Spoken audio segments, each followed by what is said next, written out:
നമ്മുടെ രൂപയുടെ മൂല്യം ഇങ്ങനെ ആടി ഉലയുകയാണ്. കഴിഞ്ഞ ദിവസങ്ങളിലൊക്കെയും ബിസിനസ് രംഗത്ത് ഇത് വലിയ ചർച്ചയാണ്. നമ്മൾ പ്രധാന വാർത്തകൾക്കിടയിൽ ഒരുപക്ഷെ ശ്രദ്ധിക്കാതെ പോകുന്നുണ്ട് എങ്കിലും വലിയ ആശങ്കയായി തന്നെയാണ് അത് തുടരുന്നത്. നമ്മൾ വലിയ സമ്പദ് വ്യവസ്ഥ ആകും എന്ന തരത്തിലൊക്കെയുള്ള പ്രതീക്ഷ പങ്കുവെക്കുമ്പോഴാണ് നമ്മളുടെ രൂപ മൂല്യം ഇടിഞ്ഞിടിഞ്ഞിടിഞ്ഞ് താഴേക്ക് പോകുന്ന ഒരു സാഹചര്യം ഉണ്ടാകുന്നത്. ഇന്ന് ഡോളറിനെതിരെ ചരിത്രത്തിലാദ്യമായി 91 താഴേക്ക് കൂപ്പുകുത്തിയിരിക്കുകയാണ് രൂപ. വ്യാപാരത്തിനിടെ ഒരു വേള മൂല്യം 36 പൈസ ഇടിഞ്ഞാണ് 91 എത്തിയത്. ഈ മാസം തന്നെ രൂപ 92 വീണേക്കും എന്ന ആശങ്കകൾ നിലനിൽക്കുക കൂടിയാണ്. 29 പൈസയായിരുന്നു ഇന്നലത്തെ നഷ്ടം. സമ്മർദ്ദത്തിന് പല വിധത്തിലുള്ള കാരണങ്ങളുണ്ട്. കാര്യമായ പുരോഗതി ഇല്ലാതെയാണ് ഇന്ത്യ US വാണിജ്യ ചർച്ചകൾ മുന്നോട്ട് പോകുന്നത്. ഉയർന്ന താരിഫ് നിലനിൽക്കുന്നുണ്ട്. വാണിജ്യ കരാറിൽ ഏർപ്പെടുന്നതുമായി ബന്ധപ്പെട്ട ചർച്ച ഇതുവരെ ലക്ഷ്യം കണ്ടിട്ടില്ല.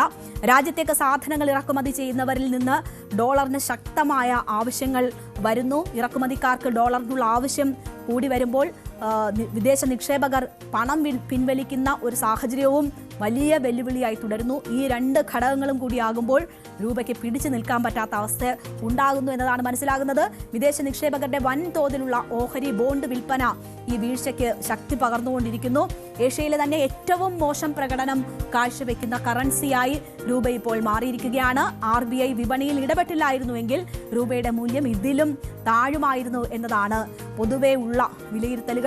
ഈ വർഷം ഇതുവരെ രൂപയുടെ മൂല്യം 6% ഇടിഞ്ഞു കഴിഞ്ഞു. വിദേശ നിക്ഷേപകർ ഈ വർഷം ഇതുവരെ ഏതാണ്ട് 1800 കോടി ഡോളറിന്റെ ഓഹരികളാണ് വിൽപ്പന നടത്തിയിരിക്കുന്നത്. രൂപ വലിയ നിലയിൽ ശോഷിച്ചത് മൂലം വിദേശ നാണ്യ ശേഖരം സെപ്റ്റംബർ ആദ്യവാരത്തിലെ റെക്കോർഡ് നിലയായ 73,000 കോടിയിൽ നിന്ന് കഴിഞ്ഞ 5 ആയപ്പോഴേക്കും 68,730 കോടി ഡോളറിലേക്ക് ഇടിഞ്ഞു എന്ന ഒരു സാഹചര്യം കൂടിയുണ്ട്. ഇപ്പോൾ ഈ രൂപയുടെ മൂല്യം ഇടിയുമ്പോൾ നമുക്കൊക്കെ വലിയ ആശങ്കയാണെങ്കിലും ഗൾഫ് മലയാളികളെ സംബന്ധിച്ച് ഇതൊരു അവർക്ക് ഏറ്റവും അനുഗ്രഹം ഉള്ള, അവർ ഏറ്റവും കാത്തിരിക്കുന്ന കാലം കൂടിയാണ്. അതായത് കൂടുതൽ പണം ഇങ്ങോട്ടേക്ക് നാട്ടിലേക്ക് അയക്കാം, അവർക്ക് അത്രയും മൂല്യം കിട്ടും എന്ന ഒരു സാഹചര്യമുണ്ട്. അവർക്കൊഴിച്ച് ബാക്കി എല്ലാവർക്കും വലിയ ആശങ്കയാണ്. രാജ്യത്തിനാകെ ആശങ്ക ഉണ്ടാക്കുന്നതാണ് നമ്മുടെ ഈ രൂപയുടെ മൂല്യം കുറയുന്നു എന്നത്. അതോടൊപ്പം തന്നെ നമ്മൾ കാണേണ്ടതാണ് സ്വർണം ഇത് എന്തു കുതിപ്പാണ് എന്ന് നമുക്ക് ആശങ്ക തോന്നും. ഇന്നലെ വലിയ കുതിപ്പാണ് സ്വർണ്ണവിലയിൽ ഉണ്ടായത്. ഇന്ന് ലേശം വില തിരിച്ചിറങ്ങുന്ന ഒരു സാഹചര്യം ഉണ്ടായിട്ടുണ്ട്. അത് ആശ്വാസം. അങ്ങനെ ഒരു നേരിയ ആശ്വാസത്തിന്റെ ദിവസമാണ്. പവൻ 1120 രൂപ കുറഞ്ഞ് 98,160 രൂപയായിരിക്കുന്നു. ഗ്രാമിന് 140 രൂപ കുറഞ്ഞ് 12,270 രൂപയും ആയിട്ടുണ്ട്. ഇന്നലെയാണ് വലിയ കുതിപ്പ് ഉണ്ടായത് സ്വർണ്ണവിലയിൽ. അതിന് പിന്നാലെയാണ് ഇന്ന് നേരിയ ഇടിവുണ്ടാകുന്നത്. 1 ലക്ഷത്തിന് വെറും 720 രൂപയുടെ കുറവാണ് ഇന്നലെ ഉണ്ടായിരുന്നത്. 1080 രൂപ ഇന്നലെ മാത്രം കൂടുന്ന ഒരു സാഹചര്യം ഉണ്ടായിരുന്നു. ഇന്നത്തെ ഈ ഇറക്കം എന്ന് പറയുന്നത് വെറും താൽക്കാലികം എന്നതാണ് പ്രതീക്ഷിക്കപ്പെടുന്നത്. അത് വീണ്ടും കയറാനുള്ള സാഹചര്യങ്ങൾ തന്നെയാണ് നിലവിലുള്ളത് എന്നതാണ് മനസ്സിലാക്കുന്നത്. ഇന്നലെയായിരുന്നു സ്വർണത്തിന്റെ ഏറ്റവും റെക്കോർഡ് വില.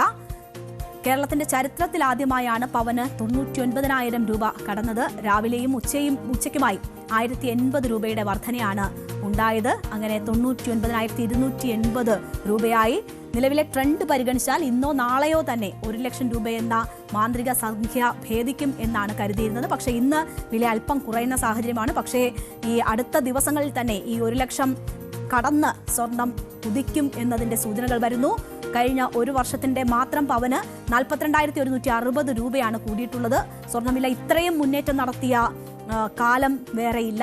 ഒരു വർഷത്തിനിടെ മാത്രം ഏതാണ്ട് ഇരട്ടിയോളം വരുന്ന തുകയിലേക്ക് സ്വർണ്ണവില എത്തി. 1925 വെറും 13 രൂപ 75 പൈസയായിരുന്ന സ്വർണത്തിനാണ് 2025 ആകുമ്പോൾ 99,280 രൂപ ഒരു പവന് വില വരുന്ന സാഹചര്യം ഉണ്ടായിട്ടുള്ളത്. ഒരു വർഷത്തിനിടെ മാത്രം പവന് 42,000-ലേറെ രൂപയുടെ വർധനയാണ് ഉണ്ടായിട്ടുള്ളത്. അപ്പോൾ ഇന്ന് നമ്മളുടെ ഫോക്കസിൽ